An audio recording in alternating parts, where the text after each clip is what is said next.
Hey guys, my name is Victor Vargas. I'm the head coach of OKC Barbell, and this is another episode of the Mas Futbol podcast.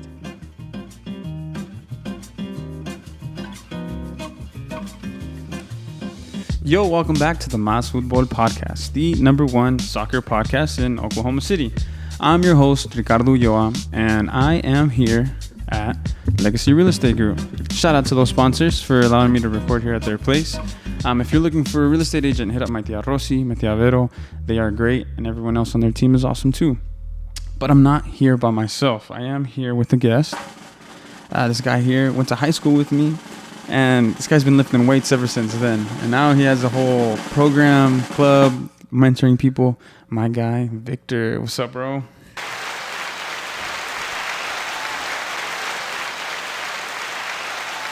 That's dope, man. I'm digging it. I was like, we're just going to keep it going until you say something. Oh, okay. So as Ricardo said, my name is Victor Vargas. I went to high school. We went to Dove Science Academy back when I was on 23rd. So what I do currently is I'm a head coach at OKC Barbell. So yeah, that's my biggest thing right now. And I've been doing this head coaching now for about 2 years. It's after pandemic. That's kind of when it got switched over to me. But the Barbell Club started back in 2013 by my mentor, my coach, which is actually, his name is Dr. Jason Miller. He's a head professor of the exercise science program down at OCU. Okay. Yeah, so he started the program back in 2013, and I started Olympic lifting, weightlifting down 2 years after high school, which is 2015. It's been a while, dude. Yeah, so I started Olympic lifting from there, and then I went to school for kinesiology, exercise science down at UCO. So I've been in this game for a while, and actually when started lifting weights back in high school in 10th grade with the Meathead Club that Cam Case started. So started lifting weights with him, and then just kind of kept. You never stopped, huh? Just kind of kept snowballing after. So OKC Barbell is you guys do Olympic lifting? Yeah, so we're strictly an Olympic lifting club, and there's a difference because a lot of people say, hey, how much you bench, which is always a stereotype. But Olympic lifting is made of two lifts. So first is a snatch, which is a continuous movement from the floor. So it's just one movement from the floor to overhead. And then the second one is a clean and jerk, where it's actually two movements. People will clean, and then you jerk. Does that make sense? So this sport is currently in the Olympics. As of right now, it's still in the Olympics, and it's been in the Olympics for a really long time.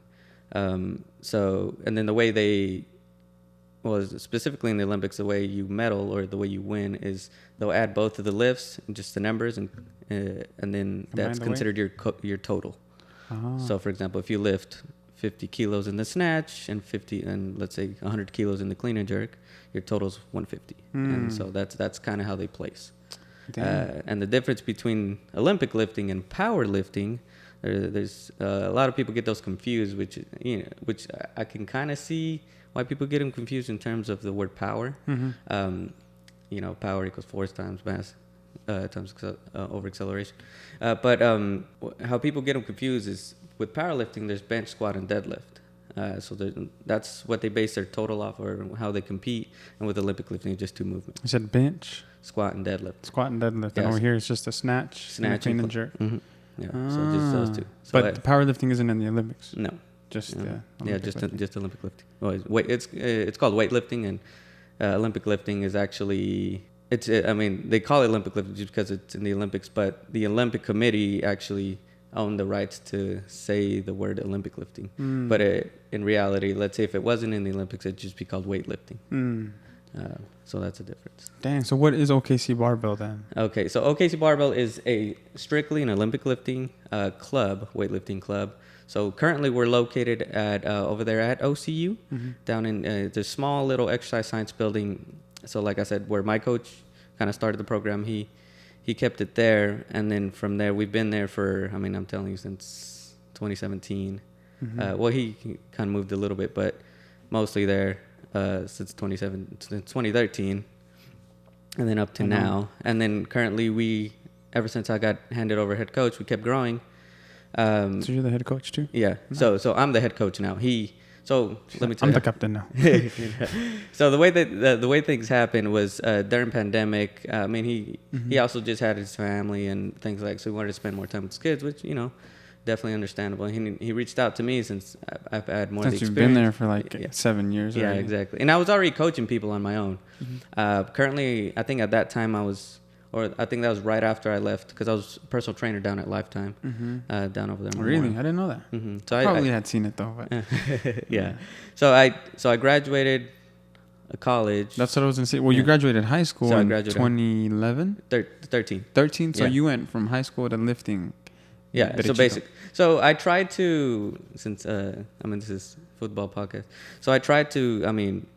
I think I only went to go try out to MacU, and they offered a small scholarship or whatever. But since I was DACA, I couldn't. It was a lot more expensive. Yeah, way more expensive. I don't have Pell Grants, I don't have OLAP, I don't have FAFSA. So that barrier, I was just like, I can't go to school here just to play, a semester, 2 semesters of soccer. And, I probably I probably wouldn't even start, and just in all honesty, as a freshman. And then, so I was just like, no, I need to find the more affordable route. So I actually started at OKC. So I went there for about 2 years. And then on my second year, I got the PLC scholarship. So I got my school paid for. Nice. And then, which actually, I was the first DACA kid to get PLC. Really? So, yeah. What, did you run into any issues with that? Like, can we give it to this guy because he's a DACA kid? Exactly. Because I remember Javier went through a lot of that stuff too. Exactly. So with PLC, it's a federally funded grant, scholarship. So, I went to the interview, I did everything, and they were like, the leadership there, they were like, we really like this kid, but, funding wise, he can't be funded because of his status. So luckily, shout out to Brad Williams, by the way. He was the president of OKC, and I know he got a different position now. I don't know if it's at OKC, but I know he moved.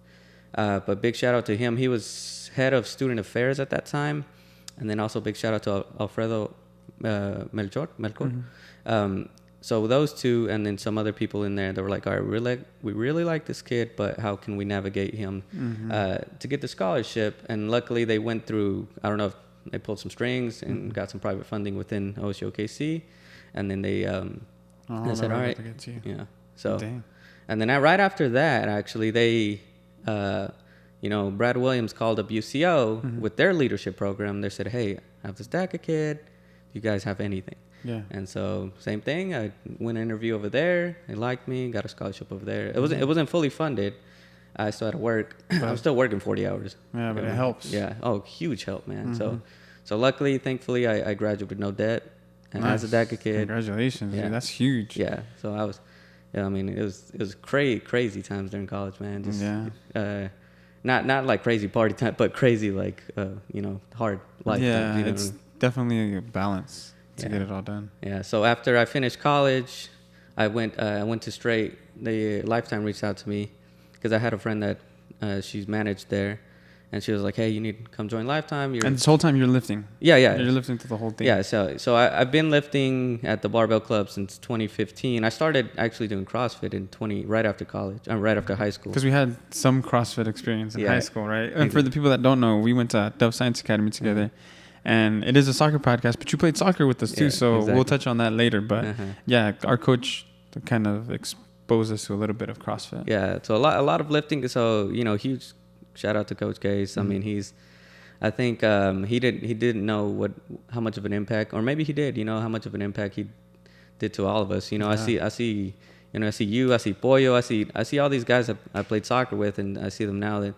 Doing their own thing, and it all started. They're in the gym. Yeah, with no gym. Yeah, with no gym. Yeah, literally no soccer field and parking lot. Yeah, I remember that. Was that the 2 weeks of the Hell Week or whatever? The preseason. Yeah, the preseason. Yeah, so we would go and just run around the block. Yeah, exactly. He would give you a list of things and say, "Go take a picture of it and run back." So, and then above that, we just kept running and running and running. Yeah, dude, it was those days were crazy. But so now you graduated college, you started lifting at Lifetime. So I started working at Lifetime. You worked at Lifetime. Yeah. Okay. So they recruited me to become a personal trainer there. So I was there for about a year, and then I mean, personal training that's a grind, man. Yeah. So just because in terms of income, people are your income. Does that make sense? So if you don't have people, which I think I had, you know, a good amount of people where I had a steady income, but you know, there was a slow months with Christmas and stuff like that. So I was just like, man, I need a salary job. I need something stable.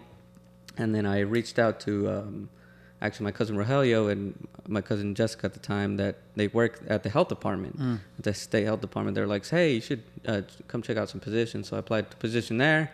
I started as an interpreter at the health department. And then now I oversee interpretation translation for the health department. So that's what I do for my big boy job. And then after hours, you know, still try to work on my dream, and which is this barbell club. Nice. So with the barbell club, so you know, I went from Lifetime. I was still lifting, and during college, I competed in, you know, a lot of national meets, whether with the university nationals or under 25. There's different kinds of national meets, weight classes. And and everything. Probably different workouts and all that jazz. Yeah. So I mean, it's the same lifts throughout the whole thing, but yeah, different weight classes. And then just different events. So I competed for UCO. Actually, one of my competitions they funded, nice, which was really cool. So I was kind of like a student athlete, just basically. not. They didn't have the sport for that yet. No, not at all. It's more of a club. It's very Olympic lifting through the state. Through the United States, it's very small. But I mean, places like Russia, China, man. That's legit, isn't it? Huge. So it's like soccer, you know, in Europe. Yeah, and I see that in the Olympics too when they come to start lifting. It's probably the only time I see Olympic lifting is in the Olympics. Exactly. But it's crazy how some of those places take different sports so serious. Yeah, and especially all the stands like Uzbekistan and all those small countries. the stands, you know. So they're big and they have a lot of history there, man. And even Mexico, I follow the Olympic committee in Mexico. And there's a lot of good people out there, and it's growing. And what's helped a lot in Olympic lifting here in the U.S. has been CrossFit, actually, because it's been exposure to not only young individuals but also females specifically, that lifting weights is actually a good thing.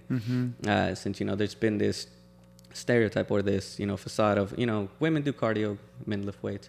But now, I mean, women here in the U.S. are very, very talented in the sport of Olympic lifting. I've seen some of those CrossFit competitions, and some of those girls are killing it, dude. They're jacked. They're jacked too, aren't they? They're built bigger than guys, dude. Yeah, they're built, man. And you know, shout out to them, man, because I know in the sport of CrossFit, I mean, there's things I agree and I disagree on, but overall, I mean, they encourage people to lift weights, and I think that's awesome. Well, what do you not agree with and agree with? So in terms of CrossFit.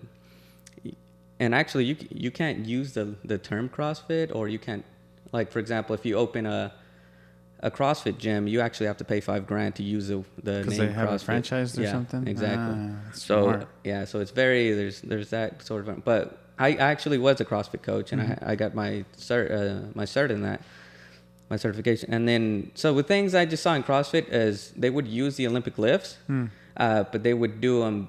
For example, they would do the reps really fast and no technique form. Exactly. So your technique falls. Exactly. A lot of injury, especially, you know, anything kipping. I don't know if you see pull-ups, there's a strict pull-up, and then there's sometimes a kipping pull-up. Yes. So that's a lot of wear and tear on the shoulder, and just little things like that. And it's, you know, in my opinion, and it's all depending on the coach. I've seen some phenomenal CrossFit coaches, and then I've seen some that were like, okay, that I question, like, why'd you do that, you know? I've gone to a gym once where they kind of just put the workout on the wall and they just said, go. And it's just like, como puedas. If you can't lift it up, just do as much as you can. So I can see how overexerting yourself in poor form can lead to some serious injuries when you're puking on the side trying to do your first CrossFit.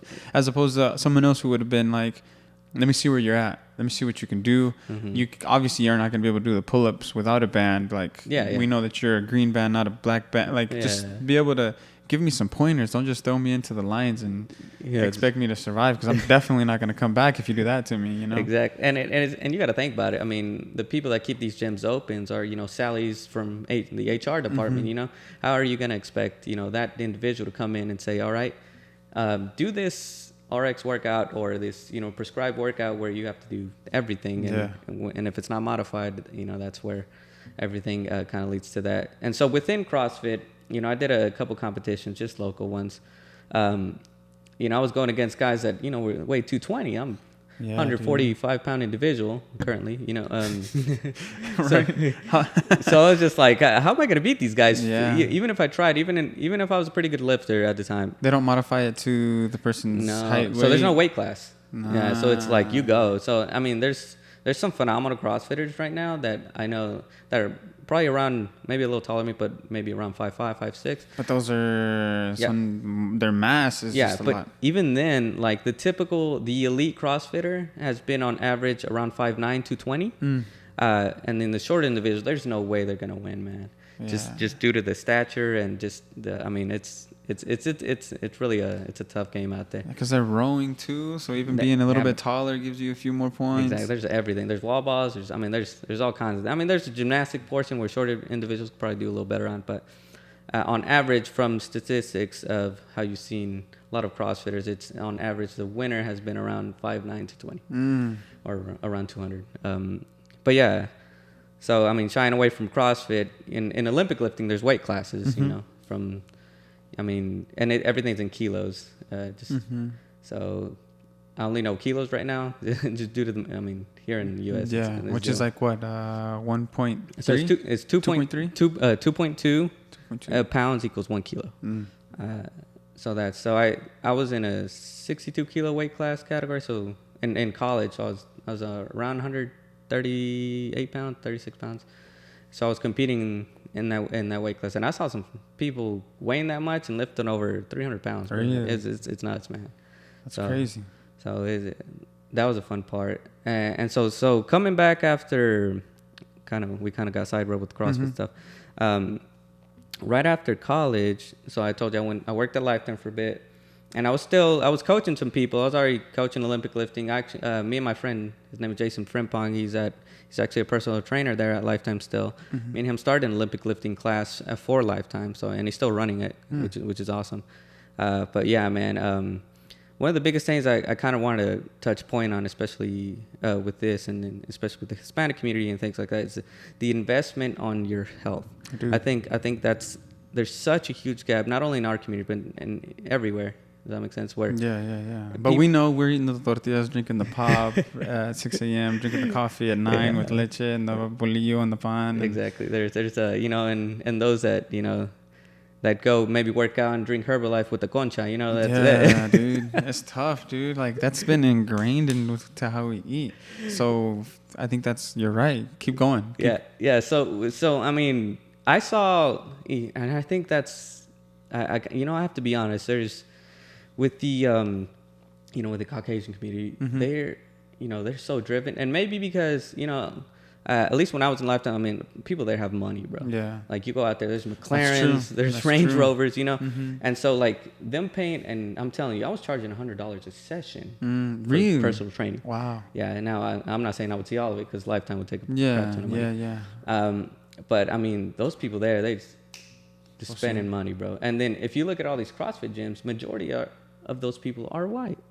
Well, I think the way that they look at it is more, like you said, an investment into themselves. Exactly. And that's something I think the Hispanic community needs to take upon, and every community at large, is that, people think, I don't want to pay for a personal training session or this group session or this group class just because, it's expensive, or people don't want to make up the money, or I can just go to the gym. Let me get a Planet Fitness membership and never go, or maybe go once or twice, and then never go in a couple months, instead of investing, because either way you're going to have to invest, whether it's now in your life of, daily living, or later when you're paying for it, when you're going to the hospital and getting back out. I think it goes deeper, and I don't want to go deep into this, but I think it's like a cultural thing, because I don't know if it was the case in your house, but in my house, like, nobody worked out. Oh, yeah. Older than me. My parents, no. My dad, hey, gym, why do I need to go to the gym? I work all day outside. Exactly. Like, I don't want to pay a residency to go work out where I'm already tired. So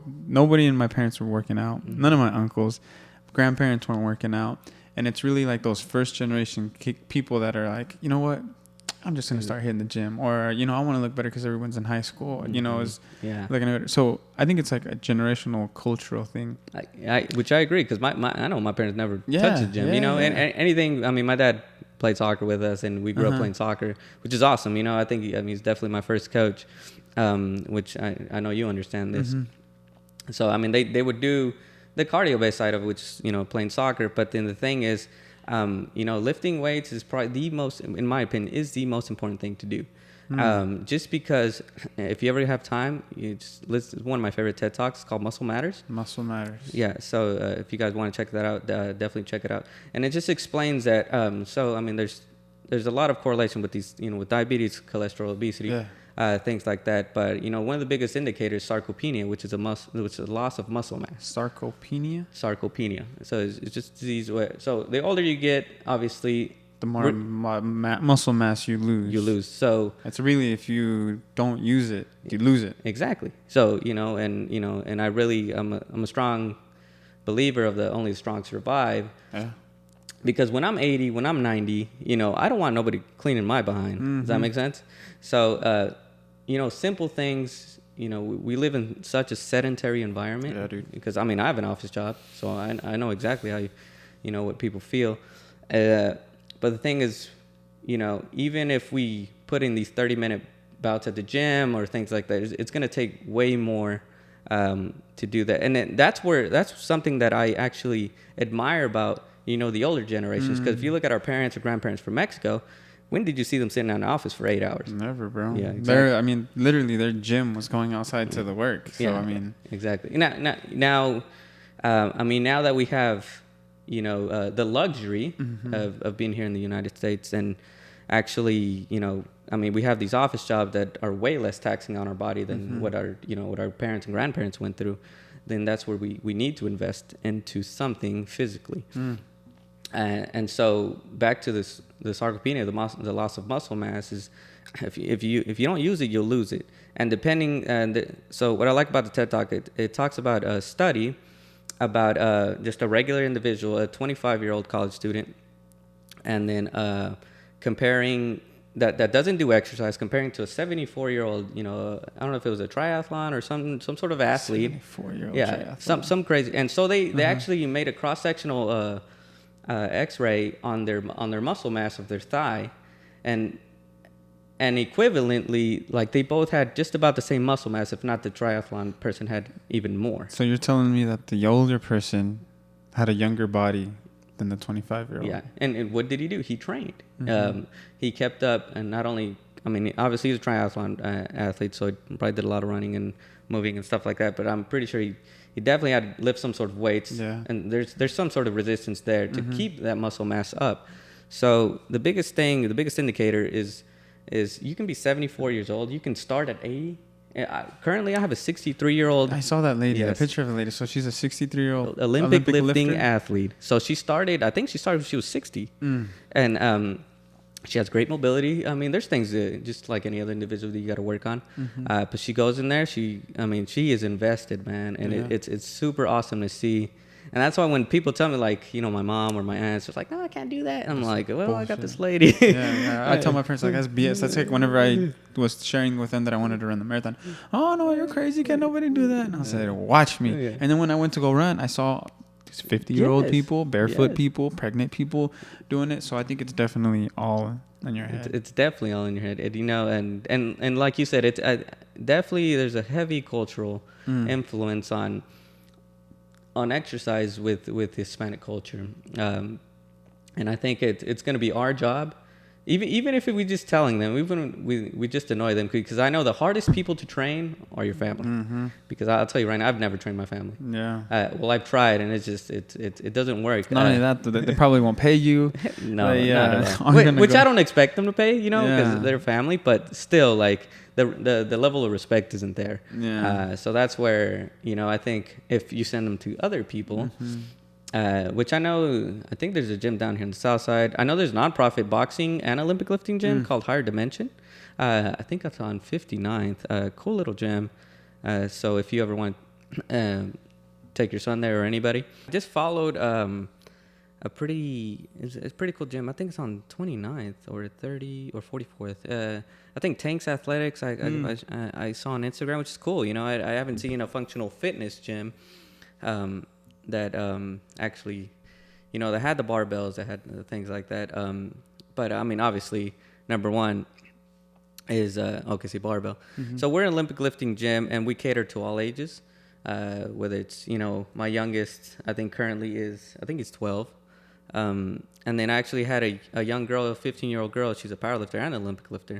She's a super strong girl.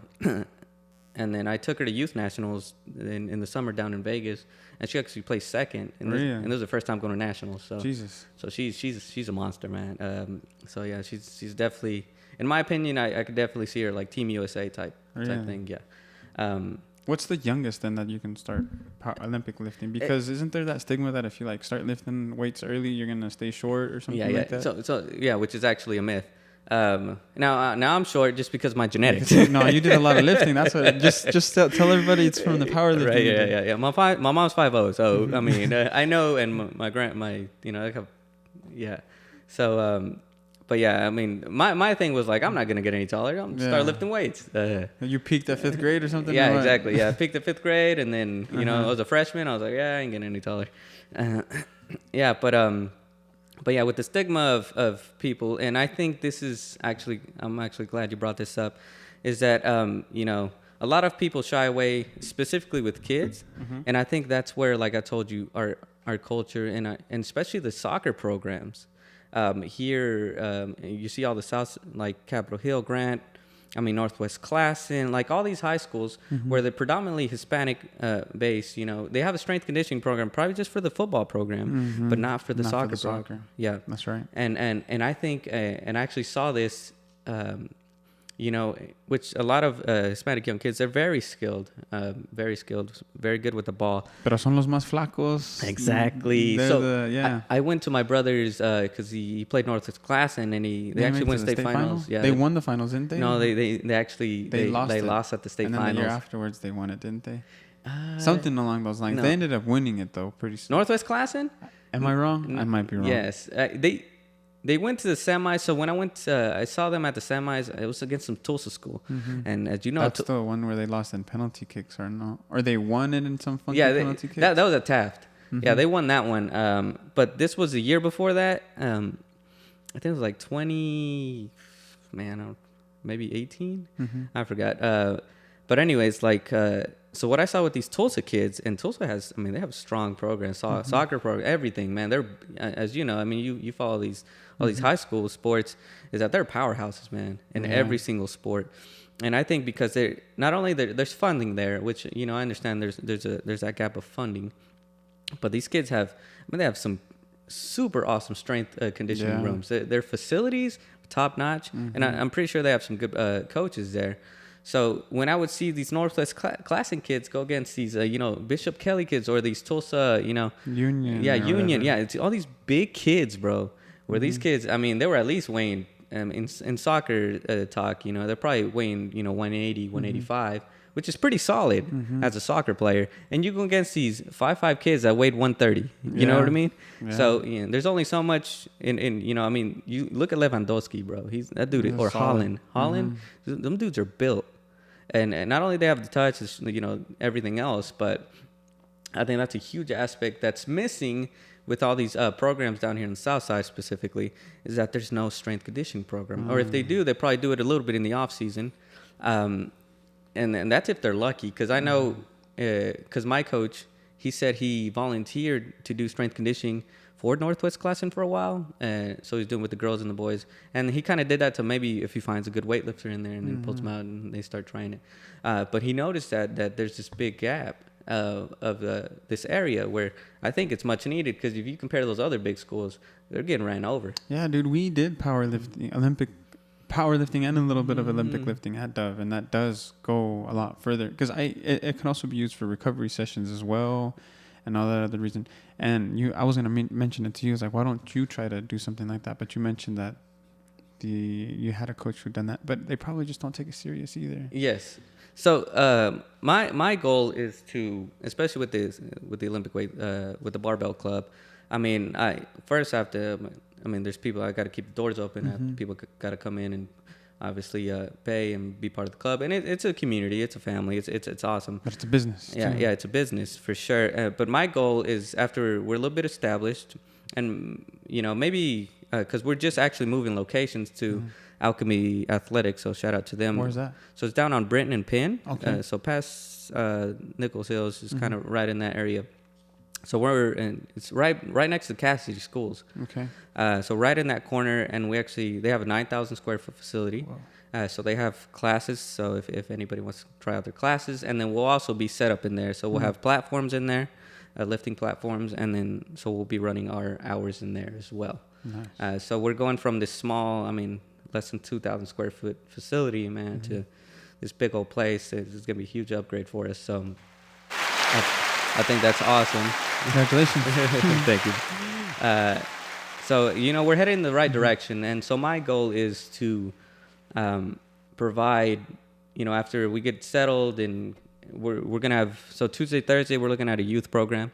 So if if your son or any kid want to come try out Olympic lifting, especially during off season or anything like that, I think it's a great thing to do. But my goal is to, once we're a little bit more established, is to gather all those kids that don't have the opportunity, is to bring them in and run that youth class with them. Maybe there's some sort of sliding scale, or especially since we're considered a nonprofit organization as well. So if I can go in some sort of recruitment and get these kids during off season, because if you go to any college program, that's what they're going to do. Most soccer or football or anybody, they're going to start teaching the power clean, which is the clean is an Olympic lift. They got to learn how to squat. They got to learn how to move. You go to any of these college programs. So my goal would get these kids, and if I find a good weightlifter in there, great. I don't know where they might like it more. Either way, but actually give these kids these opportunities that and be able to show them that it's beneficial, that it'll work out for them, and hopefully start a better habit. Yeah, exactly. And actually want to bring this up is that Olympic lifting compared to powerlifting actually kind of will make you slow, since it's just strength based. Does that make sense? So you have to pull as much as you can from the floor. Now you have to be strong to do Olympic lifting, but the component of power is in there. So you have to be strong. You have to be fast. You have to be agile. These guys are quick. Like if you ever see an Olympic lift, it's a fast movement. It's not a slow pull from the floor. And then you're handling weight that you can manage. Exactly. So I'm assuming powerlifting, you're kind of more so doing todo lo que puedas. Yeah. And if you can't, then you know your limit. As opposed to Olympic lifting, you have your set weight. Like I can do, let's say, throw a number out there, like 50 kilos, right? I can do that. But if I do 60, that might be a little too much, and that hinders maybe my form, my technique. So it's probably not best for me to do that. Let's stick to what you can do great. Exactly. So and it's all, like I said, it's all depending on the coach, because coach writes the program, and coach coaches his movements, and so it all depends on that. But with that indicator, like I said, if it promotes a lot of, so we have two types of muscle, three types of muscle fibers within you. So there's fast twitch and slow twitch, and then there's ones with both, which is just to get into, that's physiology. But so with soccer, there's a lot of promotion of fast twitch fibers, because you got to be fast. You got to be fast on the pitch. Just that explosion, exact, just boom. That half second, the vertical jump. That's why they call it a twitch, because it's just boom. Yeah. And then, so slow twitch muscle fibers actually cater more to like cross country, which long distance endurance. Yeah, exactly. So great at recovery. So everybody has both. Some genetically maybe have one more than the other. So if you look at I remember some really good cross country kid that ran a Dove. Really slim kid. He's from Ethiopia. Run for days, dude. But I could tell he was very heavy on slow twitch muscle fibers, just because he was just very skinny, and then just the way he could run forever. Isn't it? Why is that like those long distance mean smaller muscle mass as opposed to the other ones where I guess it's the quicker ones that have maybe bigger ones? Yeah, if you look at a track runner and look at a cross country runner, yes, big difference in terms of muscle mass. Now it's just depending on the sport. Both are really lean, but you got to look at the amount of work both put in. So, you got the track runners running, sprints. Does that make sense? So it's a short burst. It's a short burst, high intensity, as opposed to low intensity, longer distance. Yeah, so longer amount of workload. So, you got to think about cross country runners, or marathon runners. They're putting in miles and miles of work. Yeah. So in order for the body to keep up, especially caloric intake, things, how much you eat, So there's going to be a big difference on how they look. And so the beauty thing about the human body is it'll adapt to whatever stress you put it on. Yeah. So if you're running long distance, it's going to adapt. So you're going to get small. If you're lifting weights, and the more you lift, it's going to start adapting. So it's called progressive overload, which is, I'm just kind of pulling out all my... No, that's good, bro. I mean, now there's a word for it. Yeah. I know that the body is, whatever you throw at it, it can do that and more. And whenever you're tired, you're probably just at your 40%. You can break those barriers. But you said it was overload. What is it? Progressive overload. Progressive overload. So it's the whatever stress you put on your body, it's going to adapt. Obviously, in a progressive kind of way. You're not going to... Yeah, you can't run a marathon tomorrow. Exactly. But anyway, and that's the beauty about, sports and exercise in general. Anything you want to do, especially first and foremost, your mindset. Whatever you want to do, your body's going to adapt to it. So for example, maybe when we started running the marathon, you start getting slimmer and slimmer and slimmer and slimmer. And by the time it was go time, dude, that same day, I probably lost like 5-10 pounds. I believe I left the door, and then my wife, when I saw my wife afterwards, she was like, dude, your face just looks like this. And I was like, yeah, dude, where do you think I was trying to get some energy from? Yeah, like 26.2 miles, right? Sucking fat from somewhere, Yeah, so it's so there's a lot. So I kind of, back on the topic of the kids, man.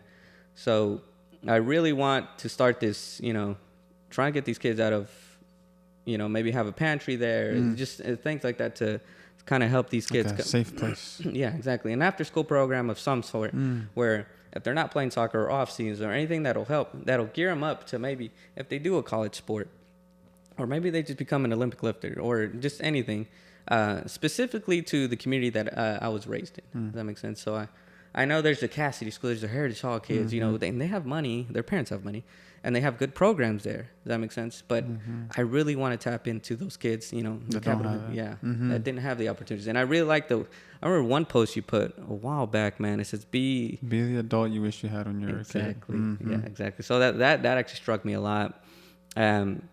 So now that I have this head coach role, I want to do my best to, I have to run a business, but I want to do my best to impact these kids. So after we're settled a bit and kind of got our things moving, definitely want to start reaching out to these kids. Or, I know you have connections with PAL. There's all kinds of different connections. Yeah, dude. You can really just go infinity. But I think for what you do, it's kind of hard to like just pop up at a random high school and be like, all right, let me tell you how to show the Olympic lift with no equipment. Or you have to take the equipment with you, which is heavy as hell. Exactly. So and my goal would be if there's some sort of, if their parents can just take them to the facility, I think that's going to be huge. Because even if I just get 10 kids, 5 kids, man, even 8 kids. One kid. It starts with one kid, and one kid tells another one. And they're like, hey, and I actually did my internship when I was in college at Athlete Inc. They don't exist anymore, but they were strength conditioning place that actually they worked with a lot of MLB players. I saw a couple of professional football players in there. And they actually ran a nonprofit organization in there. So there's some Capitol Hill kids going, I think they played football or some played soccer. And they would go there after school. And they had a pantry set up for them. So if they get some chocolate milk, some snacks. And so they would do the agility work in the beginning. And then boom. Then I was interning there, and I would show them how to do the Olympic lifts and how to press and just. I think that's hard to motivate a young person to see the importance of Olympic lifting, powerlifting, stretching, getting all that done. Because when you're at that age, you can play 3 or 4 games and you can bounce back to the next day. Now that I'm getting older and my body's breaking down and my back hurts because I'm not stretching, isn't when I'm seeing how important it is to be able that I need to be able to do that kind of stuff. Exactly. So that and which is, I remember in high school. You'd go there, play futsal. You'd go, and run through a wall. And exactly. And what we have to remember now is the amount of volume, the amount of times we would actually play soccer back in high school. You're talking about 5-6 days a week, man. Twice a day, 1 maybe 3, because you're showing up before school, during recess, and then after school. Exactly. So you look at us now. How many times are we playing soccer? No, we got more volume sitting down on a chair. Yeah, I get you. So and specifically, those kids are 16, 17 years old. But I think one thing that we can promote is, obviously talking about higher education. The educational side of it. Yeah. So we can talk about, hey, if you want to play a sport in college, you're gonna have to learn how to do these lifts. Because it's better for you to learn them before than when you're in college, because then you look behind the ball. Exactly. So I have my friend that actually trains at Lifetime. He played Division I at Pittsburgh football. So he told me about his experiences. He would go in there. There's kids that never touched the barbell in their lives. Well, not Division I, but you're not making it Division I if you've never touched a barbell. Either that, or you're just that's freaking phenomenal. Yeah. But he also went to UCO, and then he would see some kids that go in there had minimal knowledge on how to lift a barbell, and he said that takes you a long way.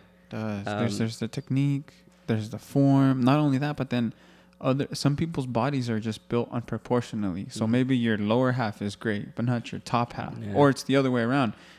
Only up here, but no legs. You know what I'm saying? And that all plays a factor in your everything holistically.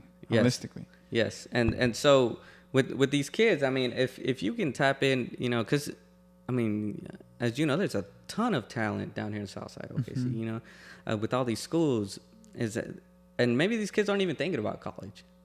If we can start talking about, and big shout out to Dove. I think they could have done better on the sports side of things, because I mean, there's it's huge gap. It's definitely huge. My nephew was gonna go to Dove, and I love Dove. Yeah, I had a great time, but I was like, don't take him to Dove. Yeah. Why not? I mean, because he'll be set up academically, and that's fine. But we missed out on everything else. Yeah, the clubs, the all-state games, and yes. Not just soccer, but maybe we wanted to try track and or cross country, or try to do football or baseball or something else. Join another club, but there was just that. Now they don't even have soccer anymore. Exactly. So shout out to Coach Coach Cam Case, because I mean he gave us the opportunity to play soccer. Everyone else, Eastland, Mac, Mac, big shout out to all of them, and for the males and the females.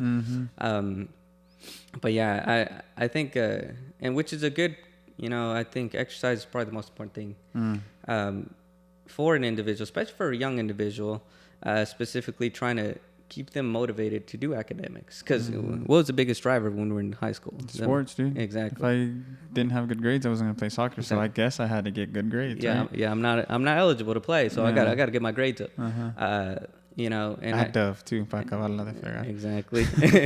So I mean, I think if we can just start instilling with these kids that not only higher education, or with whatever route they want to take, if they want to take a trade school or anything like that, but just start talking to these kids and put them on a plan.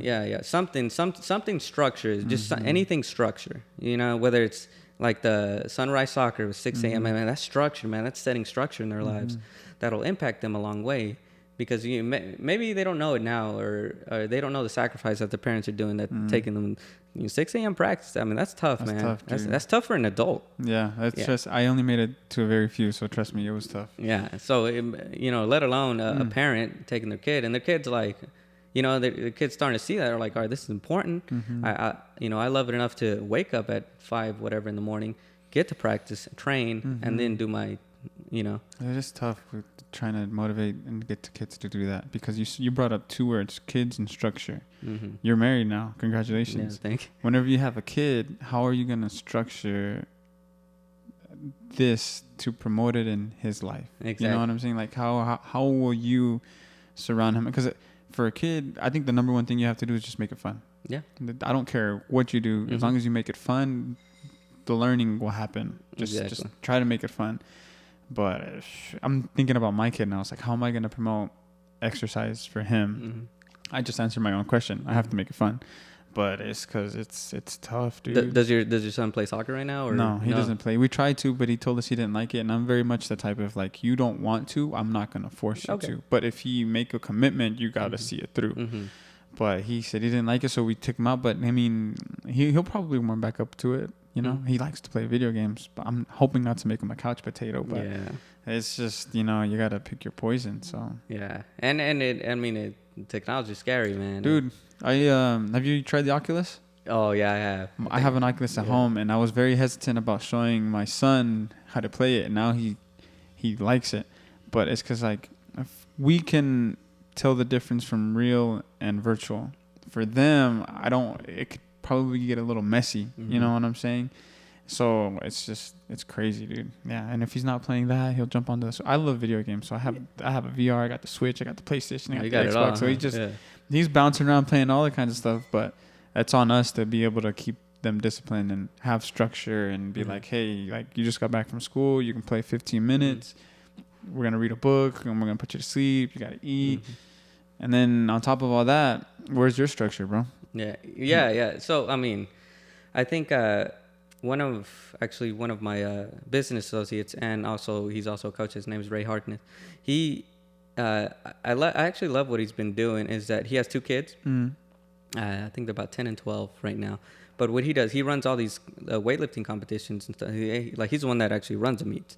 And so what he does is he gets your kids involved, and which I love because he has the kids charging, entry fee, one selling shirts, and that's not even specifically about weightlifting, but they're involved within the community. They see the same people, given some responsibilities, learning things, how to sell shirts, count money, or taking tickets to keep the registration open. So I actually love that, and then that's something he's like, if you ever have a family, and if you want to still coach. He's like, you have to get them involved. I mean, thankfully, my wife, she supports me. Obviously, we don't have kids yet, so we're going to, the moment we do is we're going to have to cross a bridge when we get there. But try to involve my family as much as I can, especially if I'm a head coach and, telling all these people what to do.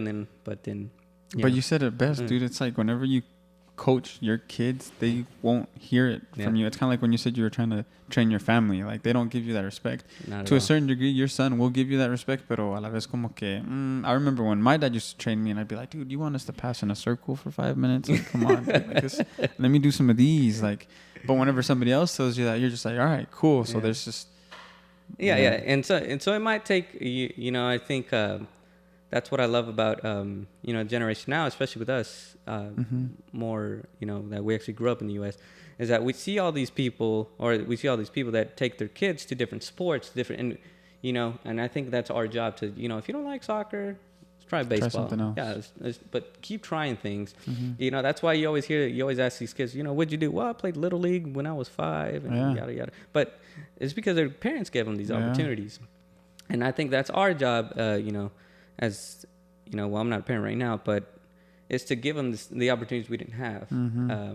And now obviously video games, things like that, that's going to come into play, but everything, I remember talking to a chiropractor, he's Modus down here in Oklahoma City, and he's a big indicator, which I love, of not pushing your kid in sort of specific development. So I know there's like U5 Cosmos or U5 or OFC. They start them pretty young. Yeah, they start, which is fine. But I think the biggest thing as a parent, this is what he's like base. I think I don't know. This is what people have said, and what the chiro told me is that is playing outside with them. Yeah, just playing with your kids, whether it could be any sport, and making it fun. That makes sense. Of hopscotch. There's all kinds of things. Without having such sort of, it's not going to take you a long way. There's those genetic freaks out. There's the Messis. There's the kids out already play with the ball really young, and they're really good. But putting a kid, in a very, because there's too much structure too. You have to expose them to those new things, without much structure. Yeah, it's fun, but to be able to see what they are good at. The other day, my daughter threw a car at my head, and I was like, "Damn, she can throw." My son is not a good thrower. He just doesn't have it there. But my daughter said, "Toma, boom, bah." I was like, okay. So maybe she might be good at baseball. Maybe she might be good at soccer. But we need to do a lot of more of that playing. Yeah. So and that's what he told me, is that, just the simple things of playing outside, because that's going to show them. You got to think about the times you when you were a kid, at the playground, you'd bust your ass, or you'd fall, you scrape your knee, things like. But you start developing those skills, those motor skills, how to jump, how to land, how to move, and and it comes in. You don't have to go take a $500 youth development course to learn how to do these things, because you were just playing outside. Or you got to think about how you grew up. You were on the bike all the time, like, going to these soccer. I had seen this funny message. Yeah. I saw this TikTok. It said, our parents are never going to know how far we biked. That is true. Because I remember one time I biked from Southwest 35th. We went all the way to the state capitol, and then we had to get picked up on Northwest 10th. But sorry, you said biked, and I was like, yeah, dude, our parents are never going to know how far we biked. Yeah. Because I remember you used to take me after high school practice to my house. Where did you live? I used to live down on 23rd, Northwest 23rd, over by Aztec. Okay. I remember you dropped me off after high school practice a couple times, but I remember actually going from biking from there to my aunt's down on like Southwest 29th. Yeah, dude. And back, and then our How old were you? Dude, I was 15, 16. I would never let my kid do that. No, not at all. But on the way back, my tire popped. I was with my cousin. We had to walk our way back home. But I mean, you got to think about that. I know kids aren't doing that now. No. And in all fairness, with safety and things like that, which I understand. But just the exposure of us being outside or just out there it's big difference to, the exposure kids have now, just due to the fact of how not only society, but just the advancement of technology that's been. Because what did we have? We had the PS2, we had, things like that. But if we had that. Exactly. If we got or one of our cousins had, we'd go there and then leave. So. No, I didn't have that. It's just now that I'm a big kid, I can buy the toys that I want now. Yeah. With all the technology that's going on today, how is that changing the Olympic lift thing? Are you guys getting it? Because I've seen more electrical equipment, more resistance with mechanical. Is there anything getting implemented that's yeah. So I mean, you can, which what I like about I like to stay old school, man. Just as long as there's a good coach, things like that. But I mean, there's a clip you can actually put at the end of the bar that can measure the velocity of the bar. And I've actually played around with it. And so you'd put it, and you can, let's say you're doing a back squat. And if it starts slowing down, you can see it on the computer. Does that make sense? So you're like, okay, it's called velocity-based it's kind of like training. When you're running laps, and you can see that on your 5th lap, you kind of started to slow down, but you picked it up on your 7th. Exactly. So you're noticing that, okay, maybe around my back squat number 5 is when my fatigue starts to hit it. So now. Yeah, and then with lifting, I mean, which I know there's advancement of technology, but it's not very different. You just lift that bar up and put it over your head. Yeah, you got to see. You're like, all right, he's slowing down. All right, I can see he's grinding out these reps. We need to drop the weight down. Doesn't matter, compared to running laps, there's a very smaller margin of error. So as you know, in the running world, 2 seconds. I mean, it can be a big gap. Yeah, and I feel like running might be a little bit more mental than it is powerlifting. Like once you run to 5 laps, you can mentally kind of grind it out. But once you lift the barbell up 5 times, there's not much mentally that you can do to lift it up the 6th time. Exactly. Yeah. Fatigue. Yeah, especially with lifting weights. I mean, fatigue definitely sets in really fast. And it all depends on intensity. Intensity is king, as with any sport. But the more you can play around that intensity realm, the better athlete you will become. Gotcha. I have one more. I have a question. Hang on. Yeah. It's crazy how it just. Dude, it just flows. So fast. Huh? You said I was good at asking the questions, but you're good at giving the information. Sometimes I just sit here and let the guests just go, dude. I interviewed my aunt that runs this place, and I edited that thing in like 30 minutes because she just took it away. Yeah, the best podcasts are the ones where I just sit down and listen, dude. That's it. That's awesome. Which I love how you. I think it was your grandma or grandpa. My grandma. Yeah, dude. That's. I think that's gonna be. Yeah, I need to sit with my grandpa too. But I didn't even scratch the surface with my grandma. I had her. I was like, hey, so tell me about your grandma. And then she told me about her mom, and we got all the way up to her infancy when she told me that how her dad passed away and how they moved to another town, how they finally had a roof over their head. And I didn't even get to like when she met my grandpa, how she had kids, how she dealt with my grandpa coming over here to support them, what she had 9 girls. And there's that, dude. All that, dude. That's still chapter 1. I'm for sure. But yeah, I mean that dude, I thought that was awesome because I mean that's gonna be a treasure. Yeah. You know what I mean? That's definitely gonna something be I can throw on YouTube and keep it forever, dude. Exactly. So you'll go back and be like, dang, I got the time to sit down with. Obviously, they won't be here forever, but when they're not, you're like, damn, that's awesome. To look back at. Let's bring this back to soccer. Why should I implement these type of workouts in my soccer program? Or if I'm a coach at a high school program, like what are the benefits of me showing this? You might have gone over it a little bit, but specifically for soccer. Specifically for soccer, anything. Now, Olympic lifting is very meticulous, so sometimes the time isn't there. So if you look at a strength conditioning program, sometimes they won't have time to teach the Olympic lifts. They might do pulls from the floor and then jump with a bar, which is still promotion of power. And just with any power sport, whether it's anything with a jump or a sprint, does that make sense? You have to implement some sort of strength training for the development of not only, firing up those muscle fibers, but also developing that power. Does that make sense? Cause yeah, dude, just listening to you explain that hurts my back. Because I can't imagine throwing this up, and then the second I jump and land, I'm done. I would much rather just push off, not leave my feet, and then just come down. But I don't know anything. You're the expert here. So. No, yeah, and it just comes back specifically that it says, just as important as the takeoff is important as the landing. Does that make sense? Because I know a lot of, especially in basketball, what's one of the biggest factors of an ankle sprain or thing is landing. Or whenever you're playing soccer, like you don't realize how important the non-kicking foot is until it's hurt, and you realize that when you go to kick with your right foot, the second you plant your left foot, if your left foot isn't great, that's gonna ruin it all. Exactly. So, yes. Yeah, and now they brought it, like, you think of your hands, like if you were gonna throw something, it's gonna be with your dominant hand, whether it's left or right. But then this one's your force hand. So if you think about, let's say you're doing a farmer's carry, you're gonna be stronger on the arm that you're not throwing with, that your non-dominant arm, just because of how you land. Let's say you land, you're always gonna put your non-dominant arm to not drop the beer. Exactly. That's it. And then this one's for coordination. Okay.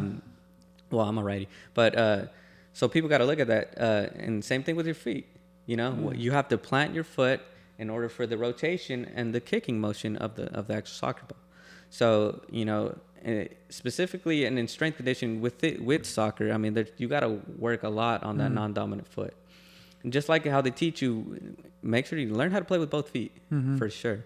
And then within the strength conditioning realm, specifically with the Olympic lifts, I mean, the more you can implement any sort of strength training for soccer, it's going to take you a long, long way. Just how I brought up the example of how I saw my brother play against these bigger kids, same age. Does that make sense? Which is questionable, but same age.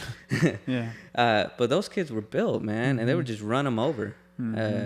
So I think any implementation of a strength conditioning program with your schools, especially because I know if you've had a couple soccer coaches, and they probably have a strength conditioning program. But anything you can do off season to help promote, get those kids in the gym, so not only they'll be physically ready for high school soccer or for soccer season, but they won't get ran over by those bigger kids. I'm a smaller individual, but I'm not gonna with me lifting weights and the times I have played soccer, I'm like, okay, they don't push me that easy as they used to.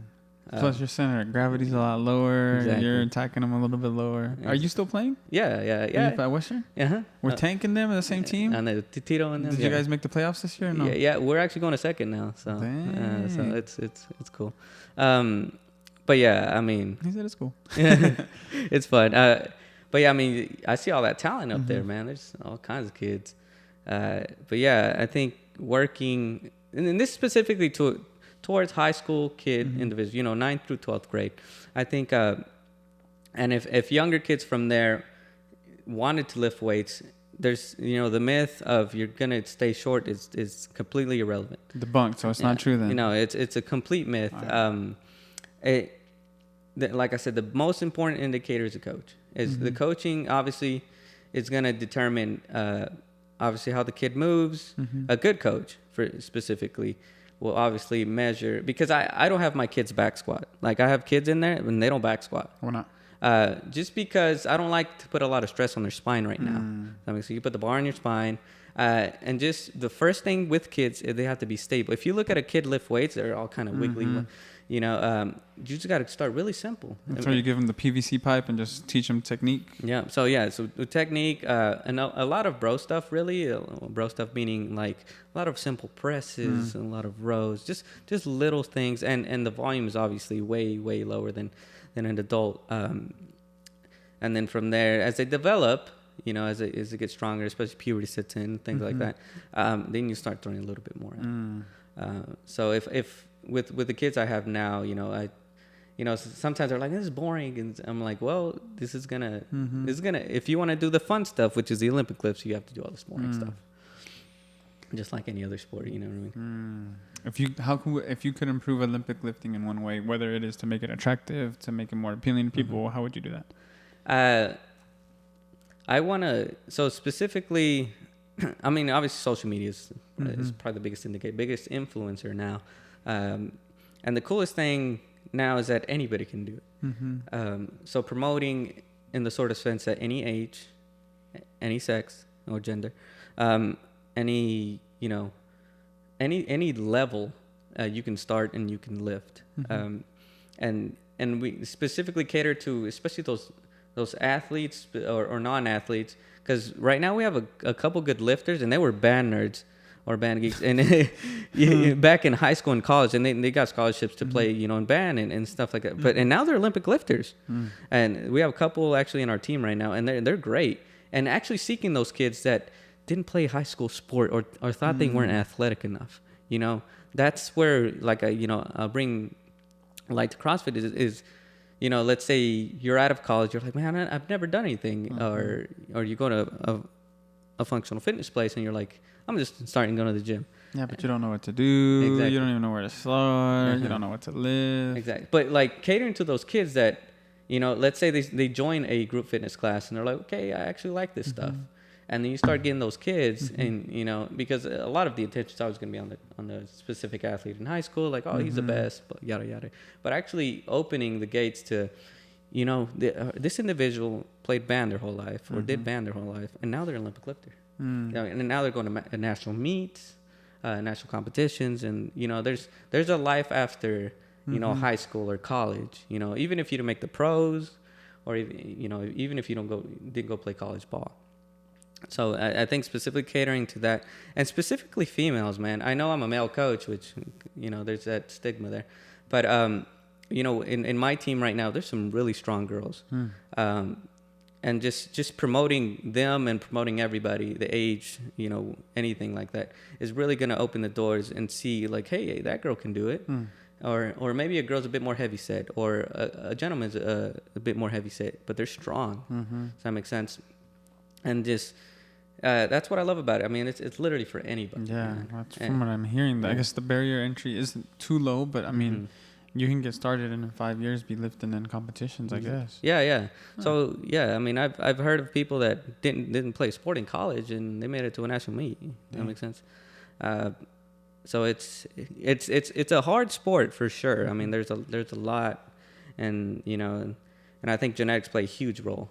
But before that, you know, you just got to start. You just got to invest yourself in something, you know, especially post college or post high school.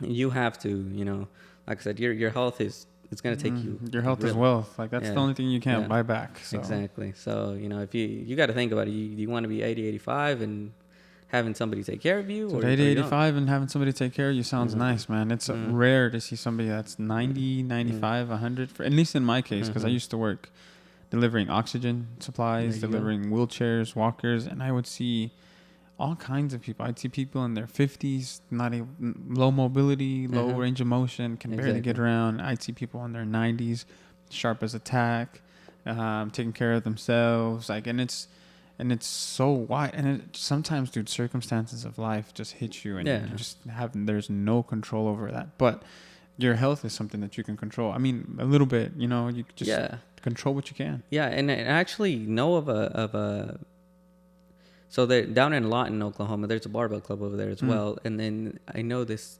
gentleman named, I think his name is Carlos. That's what they call it, barbell? Yeah. So if I wanted to say, like, hey, what's the community like? It's the barbell community, or is it the Olympic lifting community? Or? So it's a barbell club. It's the barbell club. Yeah, barbell club. So if I want to, so it's the barbell community. Yeah. Okay. So, like, if you want to find a Olympic weightlifting gym, you would go to USA Weightlifting, the website.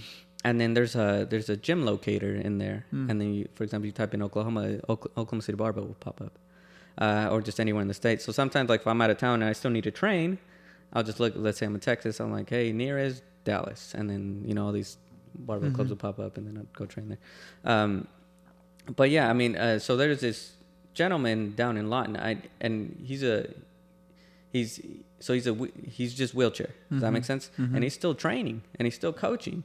So I'm telling you, he's wheelchair bound. Yeah, he's wheelchair bound. So he's still coaching, he's still training, and still runs the show over there, which is awesome, man. So he's still, he can still press, he can still do all kinds of stuff. And I know CrossFit has some sort of adaptive athlete program, or some gyms do, but I'm telling you, it could be literally for anybody. There's not only divisions, but there's also there's military, there's the wheelchair bound, it's just stuff like that. So man, it's the sky's the limit, really. How's the barbell community in Oklahoma City? And we've been growing. Tulsa has a really good barbell community. Yeah. And specifically to Olympic, like when we just had state championships down in I think June, July. So big Tulsa community comes out, and then we're OKC. There just should be, and then Lawton comes out. So it's growing. Oklahoma City is growing.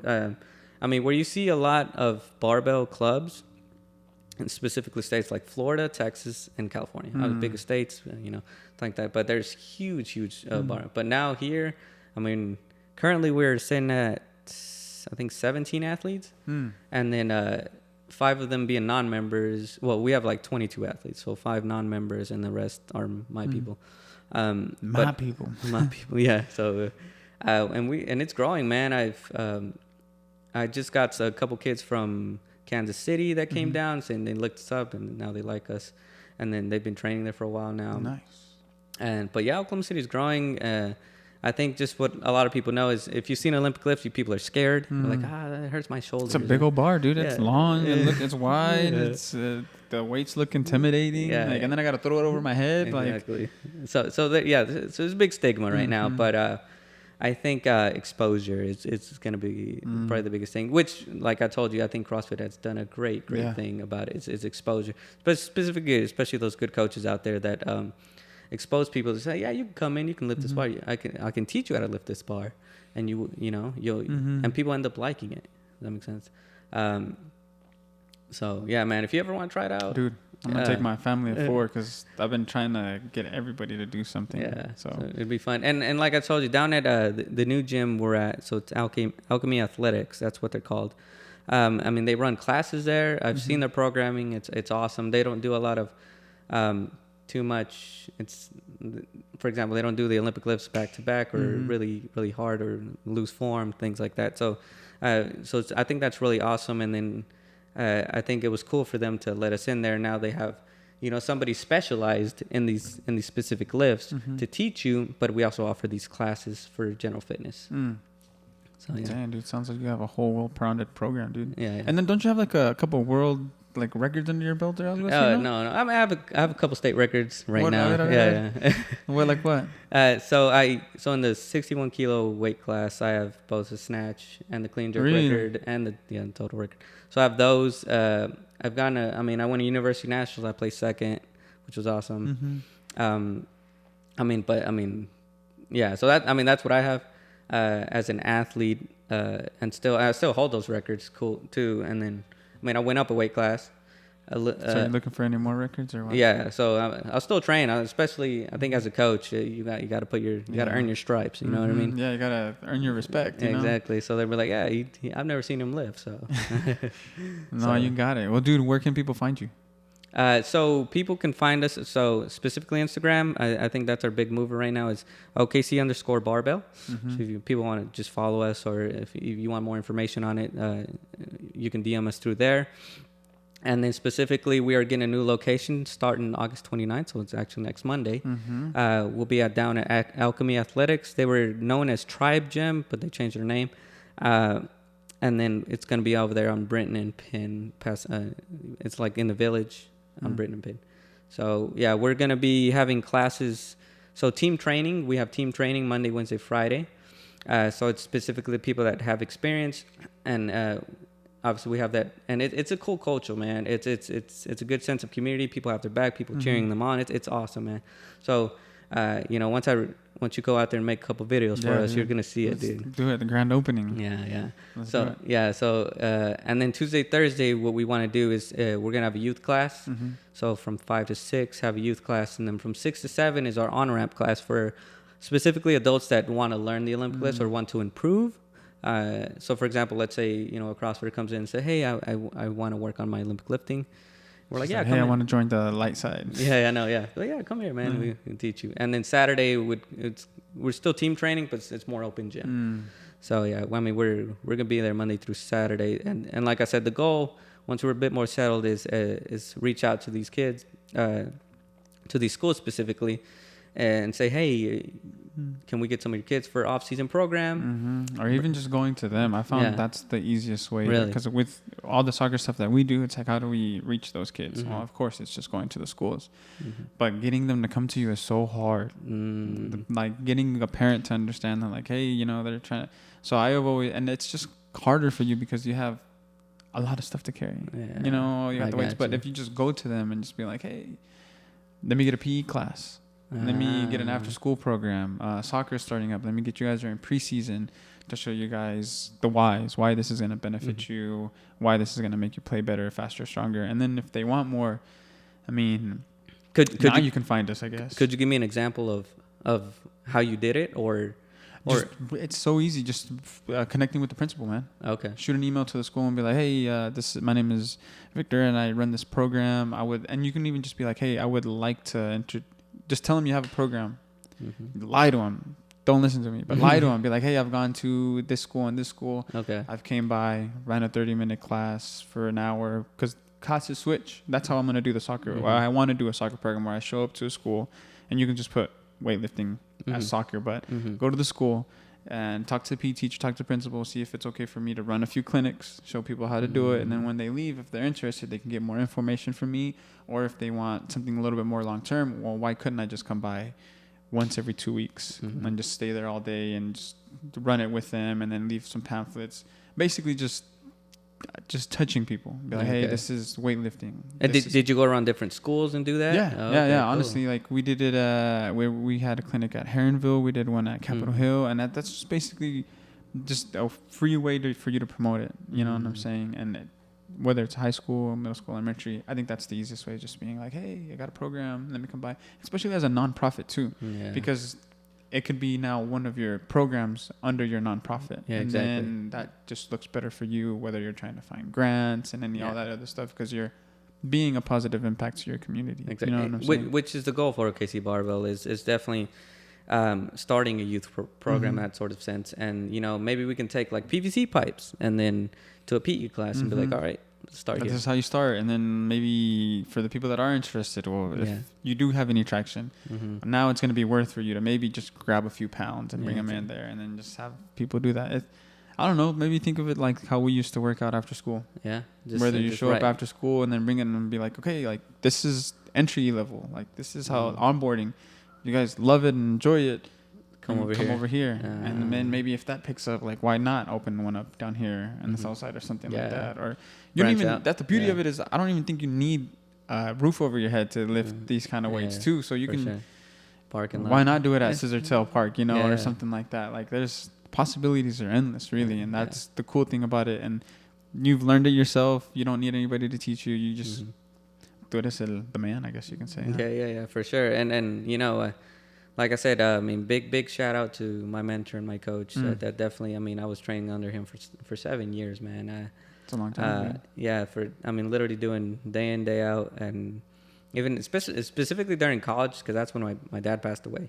So OKC Barbell literally was, I mean, it was my backbone during that time. So even after my father passed away, you know, rest in peace, I still went in, I think the week after to just get your mind off. Yeah. You can't sit and do nothing. Exactly. I had to get out the house, you know, and I bawled my eyes out with my coach, and he was just like, this will always be your place, and you know, and that brings me back to, you know, imagine what all these kids are going through at home, Yeah. and just getting them out of the house or just in a different environment with different people. And, they can, grow up to be anything they want. Honestly. Yeah. Honestly. So that's definitely long-term goal for sure. Well, I think you can do it, dude. For sure. Thanks, brother. So like I said, thank you for having me out here, dude, man. we didn't even talk about soccer, dude.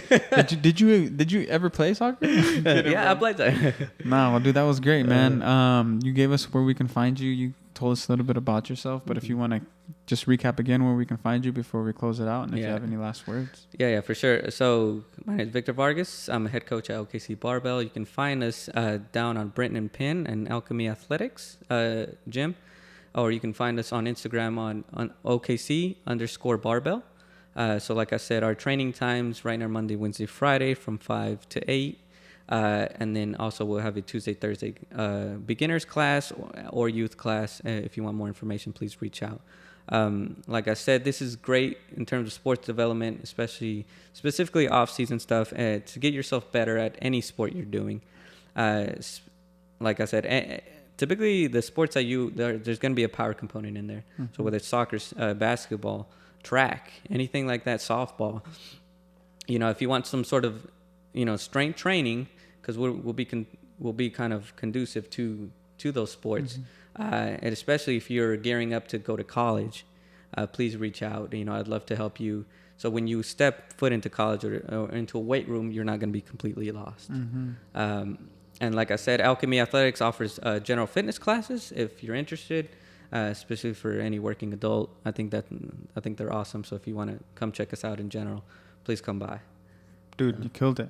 Thank you, bro. I appreciate you, man. Man, this is good. And like I said, shout out to my Futbol podcast, brother. This is awesome, man. I think exposure in any sort of way, I think that's awesome. That's what it's turning into. I guess we're getting away from the soccer and just exposing everything. No, really. Like I said, this is OKC Barbell, man. It would, in terms of soccer improvement, you're going to increase your vertical, you're going to increase speed, everything, man. So please reach out and ask me anything. Nice. Well, I guess if you've listened to this far, I appreciate you guys for listening. Stay tuned for the next episode. And this has been another episode of the Mas Futbol podcast with the homie Victor. All right. With OKC Barbell. You're going to have to send me that logo, bro, so I can post it. But yeah, for sure. I'll send you a Victor file for sure, bro. But I appreciate you, my guy. All right. Yeah, I got to get you a shirt, and you're going to come take some videos. Yeah, we're going to take some pictures. We're going to record a podcast down there. I mean, we're going to do it all, dude. I love it, man. All right, man. Well, I appreciate you. And this is another episode, guys. All right. Thank you, guys.